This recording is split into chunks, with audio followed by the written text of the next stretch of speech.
It feels like home, home, home. It feels like home, home, home. It feels like home.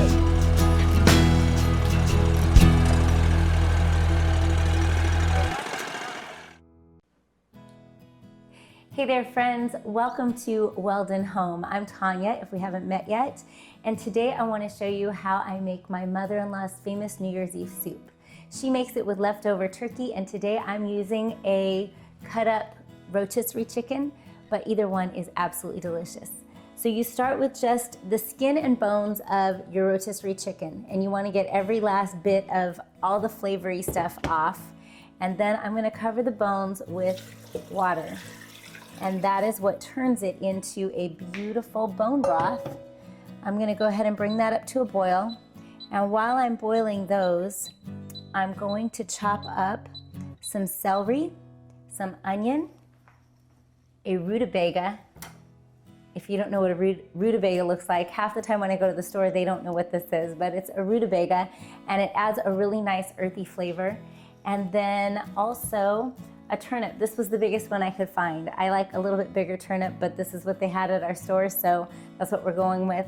And we do a chopped turnip, a chopped rutabaga, finely diced onion, and about 4 stalks of celery, and that's the base for our delicious soup.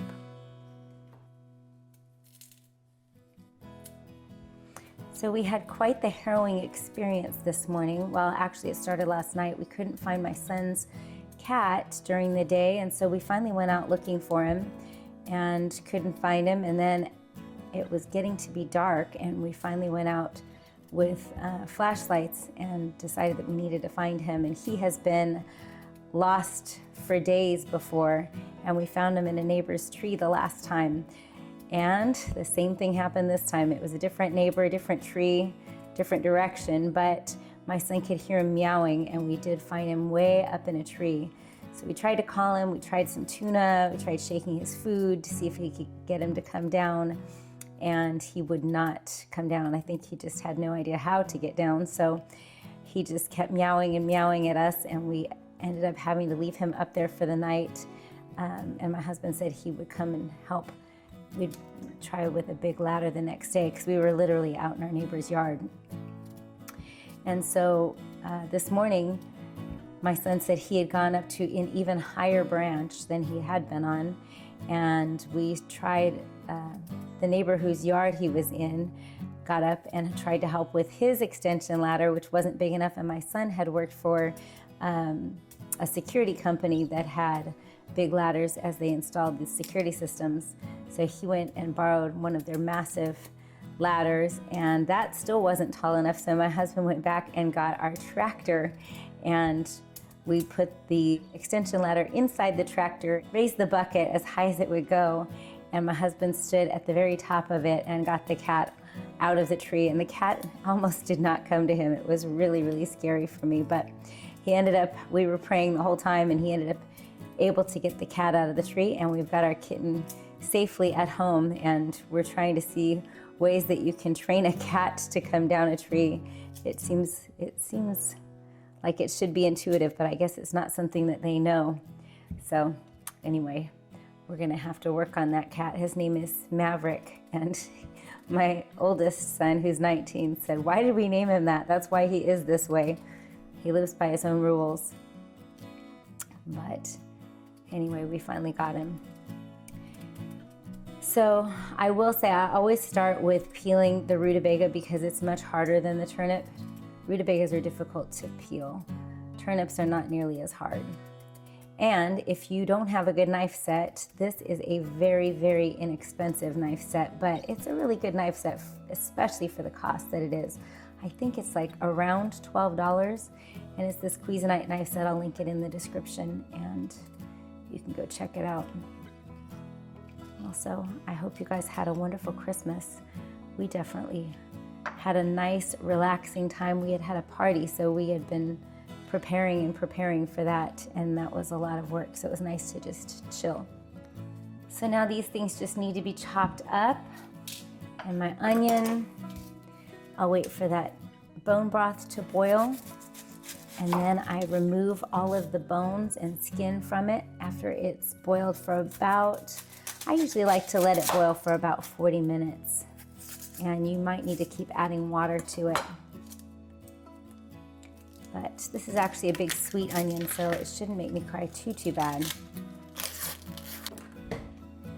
My husband is working on finishing the basement so that we finally have a room for my older son and my middle son, 2 teenage boys. They both would like to have their own space, of course, and I think that's very appropriate. So my husband is taking his Christmas break and working on doing that, and he's also working on several other things with music. So he's very busy this Christmas break. We'll see how far we get with that basement. I'm not sure it's going to go as quickly as we thought, but it's getting somewhere, which is a good thing.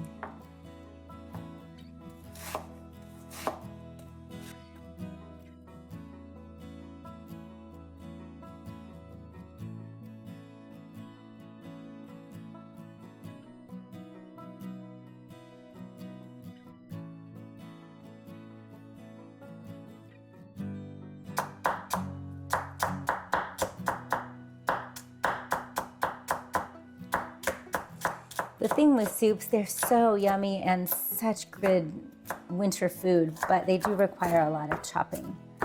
So sometimes what I do is I get this portion done and then I just freeze it. So I get lots and lots of onions. Actually, I do a frozen mirepoix. So I get onions and carrots and celery and chop it all up in batches, and then I just freeze it. But I am completely out of it right now. So on chopping I will go. But it is nice if you're just chopping to just kind of keep up your chopping. The last time I did a big batch of them, my daughter helped me and went really fast. It's just really nice to have that on hand, but you can just do it as needed. I'm trying something new with my sourdough. I want to try and make a round sourdough loaf, so I tried it in a cake pan instead of in my regular loaf pan. And I tried some fun designs. We'll see if it comes out at all. I'll show you if it does. I usually just make it into a bread loaf, and that always works out. But trying a new shape, sometimes they don't open the way that you think that they will. So we'll see.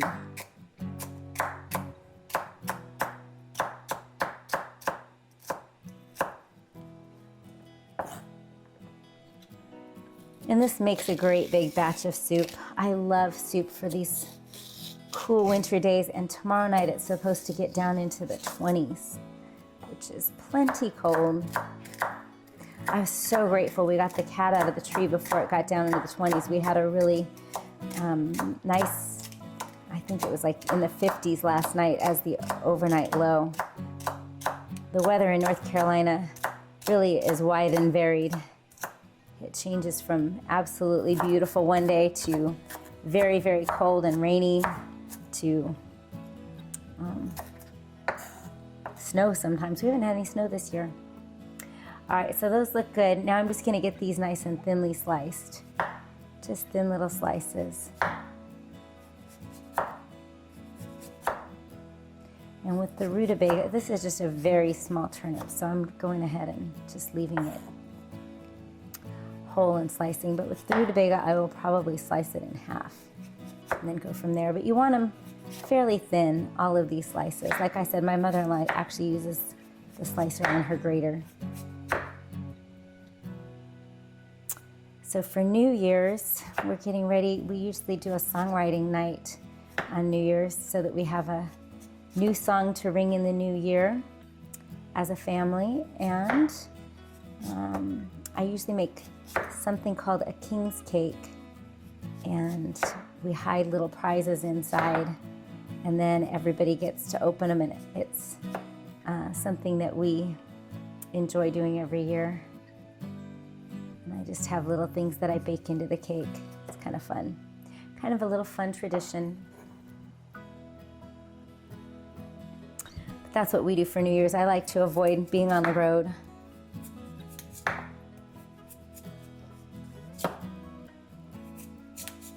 And I know a lot of people here in the South do collard greens and black-eyed peas for New Year's Day. But we are probably going to do another, well, actually, I may do a khachapuri, which is an Israeli street food that we really like. And it tastes a lot like well, it's like a cheese boat, basically, with feta and ricotta. It's really, really yummy. So see, this is much harder to slice, but I like, a lot of times when you get rutabaga, it's even more orange than this. This is kind of a light one. I wonder if it's not as ripe as some, but I always really like the orange color of the rutabaga. And like I said, it's kind of an earthy flavor. Parsnips would be really good in this as well.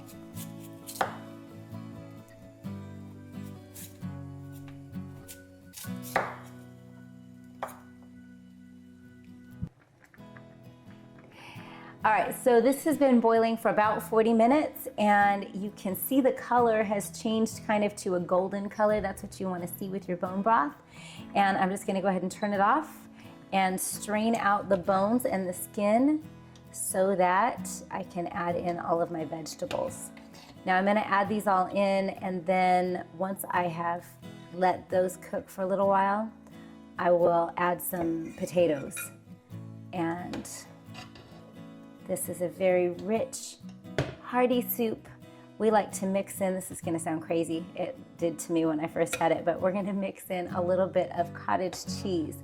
And we say that that's to cool it down, but it really adds such an awesome flavor to it. So I don't know if that's the Swedish way or just what, but that's how my mother-in-law does it when you go to her house. And my husband made me taste it and I loved it. And so I don't ever like to do without the cottage cheese. So give it a try, see what you think. See if you like the cottage cheese in it. You just want to make sure and not leave any of your bones inside the broth, because no one wants to eat bones. So I'm going to go ahead and add all of these vegetables back into the pot and then turn it back on. I like to cook this for a good long time to get the onions really soft. Oh, there's my husband doing the basement. He's building the frame for the walls. So excuse the sound of the compressor and the saws and everything going on. We're under construction here. Hard at work. Trying to just get everything as functional as we can around the house. There's ever more to do on a property this size. I know we've had a Victorian farmhouse before, and this farmhouse is much bigger and still has all of the same kinds of needs of the Victorian farmhouse. It's always in the process of having more things added to it. As you know, we redid the kitchen. We built a separate residence for our daughter, and redid the garages, and now this is, and we redid the kitchen. Did I say that already? And now this is our latest project. And after that is done, we're gonna add an office downstairs for me, which will be very nice to have a little spot where I can do my video editing. Right now it's just kind of a very unfinished basement that I go down to. So I don't enjoy that, but I will enjoy having a little spot that is all my own. And then we're hoping to put a movie room down there. So that's what's coming next. You can see this rutabaga is pretty hard to chop. Much harder than the turnip. So get your fingers out of the way. I'll keep mine out of the way too. Just trying to get everything all put together.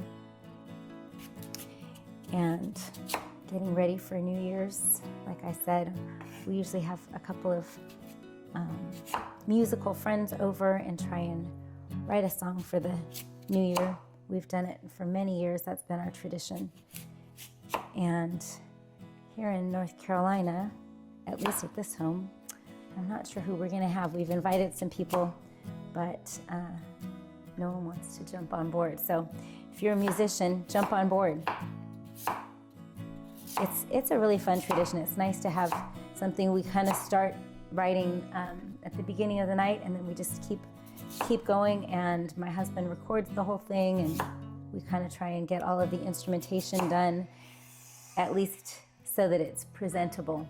And that's our New Year's Eve project, which I feel like is a lot more fun than watching the ball drop or being out someplace where I'm worried about the other drivers. So what do you guys do for New Year's? If you've made it this far in the video, comment down below. I'd love to know what you guys do and if you have any fun traditions. Like I said, we make a king's cake, and I usually just hide little beads and prizes inside of it. And then we kind of have decided what those little beads and prizes mean. And we just kind of pray over the cake and say whoever's supposed to get each one gets each one. And it's just kind of a fun thing we like to do. I'm also getting ready to do my word of the year with a bunch of gals coming over. That'll be fun. We do that every year as well, ever since probably 2014, I've been doing that. So that's a really fun project, and I'll probably film some of it and show you guys how to do it if you're interested. It's basically like putting together a single word as an art project that reminds you of the direction that you want to focus for the year. Instead of doing something like New Year's resolutions, you just make a beautiful art project and hang it someplace that you will remember, or someplace that is obvious so that you can remember what your goals are for the year. And it just helps give some direction. So I'm going to go ahead and let this cook for about an hour, and then I'll come back and add some potatoes. And I'll chill down the chicken for right now, and I'll plan to add it back. The very last thing is adding back the chicken. So as you can see, the soup is very, very kind of orangey brown. And so to fix that, my mother-in-law always adds just a little bit of the celery tops to kind of green up the look of the soup, just so it's more visually appealing. We serve this, like I said, with some cottage cheese and some saltines, or saltines as I like to call them. And of course we have our homemade sourdough, and actually it didn't turn out too bad. It looks pretty fun. Does it look pretty? So I added just a little bit of better than bouillon chicken bouillon seasoning, just to give it a little bit of saltiness, probably about 2 tablespoons. Now I've got the celery tops in there, and I think it looks a little bit better and more fresh, so you can take a peek.